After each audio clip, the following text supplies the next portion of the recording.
ஆண்டவரும் இரட்சகருமான இயேசு கிறிஸ்துவின்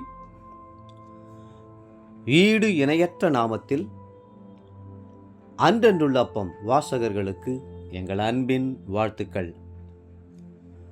2024 ஆண்டு ஜூலை மாதம் 27 தேதி சனிக்கிழமைக்குரிய தின தியானம். இன்றைய தலைப்பு உத்தமம். நீதிமொழிகள் 10:9 சொல்கிறது, உத்தமமாய் நடக்கிறவன் பத்திரமாய் நடக்கிறான், கோணலான வழிகளில் நடக்கிறவனோ கண்டுபிடிக்கப்படுவான்.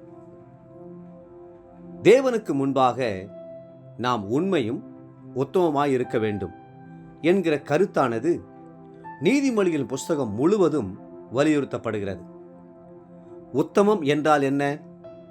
பொதுவாக உத்தமம் என்ற வார்த்தை உண்மையோடு இணைந்து வருகிறது.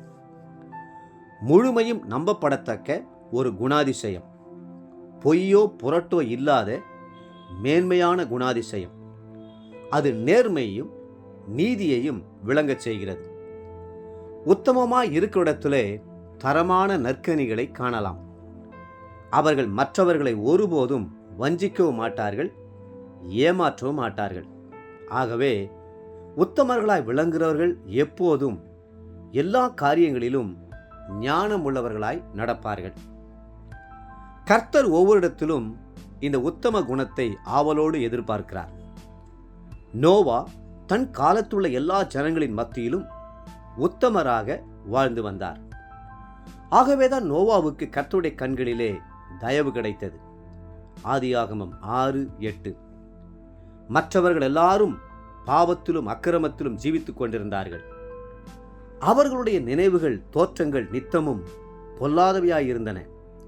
ஆகவே கர்த்தர் அவர்களை அழிக்க தீர்மானித்த போது உத்தமனாயிருந்த நோவாவை பேழைக்குள் பாதுகாத்து கொண்டார். அதுபோலவே கர்த்தர் ஆபிரகாமை அழைத்த போது, நீ எனக்கு முன்பாக நடந்து கொண்டு உத்தமனாயிரு என்று சொன்னார். ஆதியாகமம் 17:1. சொல்வது ஒன்று செய்வது ஒன்று என்று வாழ்கிறவர்களால் உத்தமமாய் ஜீவிக்க முடியாது. போதிக்கிற பலரே தங்கள் போதனைகளை பின்பற்றுவதில்லை. காரணம், அவர்களில் உத்தமம் இல்லை. பல திருமணங்களை ஒழுங்கு செய்து கொடுக்கிற ஒருவருடைய மன வாழ்க்கையோ மகா தோல்வியாய் இருந்தது. பல குடும்பங்களை அவர் இணைத்து வைத்தார். ஆனால் அவர் குடும்பமோ சிதைந்து போயிற்று. அவரிடம் உத்தமத்தன்மை இல்லாததே இதன் காரணம். பல மனநோய் மருத்துவர்கள் தங்களுடைய பிரச்சனைகளுக்கு தீர்வு காண முடியாமல் தற்கொலை செய்து கொள்கிறார்கள்.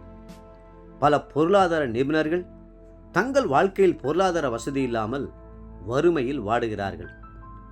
அவர்களுடைய வாழ்க்கையில் உண்மையும் இல்லை, உத்தமம் இல்லை என்பதே இதன் காரணம். எவ்வளவு படித்திருந்தாலும் அவர்களுக்கு உத்தமம் தேவை. அப்படி உத்தமம் இருந்தால்தான் நாம் அவர்களை நம்பி சார்ந்து கொள்ள முடியும். தலை சிறந்த பிரசங்கியாயிருந்த E.S. ஸ்பர்ஜன் அன்றைக்கிருந்த பிரிட்டிஷ் பிரதம மந்திரிக்கு கடிதம் எழுதும்போது, பிரதம மந்திரியின் வாழ்க்கை மகிழ்ச்சிகரமானதுதான், ஆனால் உங்களுக்கு கொடுக்கப்பட்டிருக்கிற பொறுப்பை நீங்கள் நிறைவேற்ற வேண்டுமென்றால் உத்தமமும் நீதியும் உள்ளவர்களாய் இருக்க வேண்டும் என்று எழுதினார். உங்களுடைய வாழ்க்கை ஞானத்துடன் கட்டப்பட வீடாகவும் உறுதியான தூண் உள்ளதாகவும் இருக்க வேண்டுமா? உத்தமத்தை நாடுங்கள். மனுஷருக்கு முன்பாகவும் கர்த்தருக்கு முன்பாகவும் உண்மையும் உத்தமமாய் வாழ தீர்மானியுங்கள். அப்பொழுது நீங்கள் நீதிமான்கள் என்று அழைக்கப்படுவீர்கள். தேவ பிள்ளைகளே, கொஞ்சத்தில் உண்மையும் உத்தமமாயிருங்கள். கர்த்தர் உங்களை அநேகத்தின் மேல் அதிகாரியாய் வைப்பார். இன்றைய நினைவிற்கு உபாகமம் 18:13. உன் தேவனாகிய கர்த்தருக்கு முன்பாக நீ உத்தமனாயிருக்க கடவாய். இன்றைய வேத வாசிப்பு காலை சங்கீதம் 43, 44 மற்றும் 45 சங்கீதங்கள். மாலை அப்போஸ்தலருடைய நடவடிக்கைகள் 27 அதிகாரம் 27 44 வசனம் முடிய. அன்புக்குரிய அன்றன்றுள்ள அப்பம் வாசகர்களே, மீண்டும் உங்களை வாழ்த்துகிறோம். உண்மையும் உத்தமமாயிருங்கள். கர்த்தர் தாமே உங்களை ஆசீர்வதித்து மென்மேலும் உயர்த்துவாராக. ஆமென்.